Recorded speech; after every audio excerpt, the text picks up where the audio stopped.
Hi guys, good morning. Magsisimba tayo. Pero this time, dalawang chikiting na ang kasama ko. So, 1 month na nung ako'y nanganak. Kaya, isasama na natin si Kia sa ating pagsisimba. Naayusan ko na si Kia, tsaka si Sia. Nabihisan ko na sila. Kaya, mag-aasikaso na tayo. Kusunegin na natin.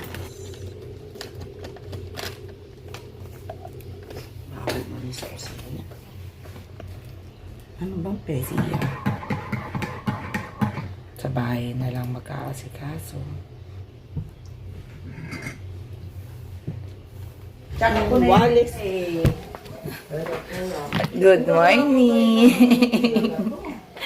Good morning!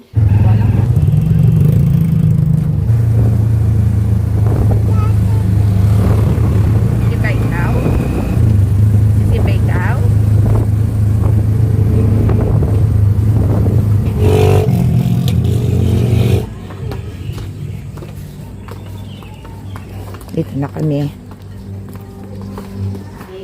Hi guys. Nakauwi na kami. So, hindi na ako nakapag-video kasi dami kong bit-bit. Tapos, yung mga chikiting natin. So, nahirapan akong mag-pack.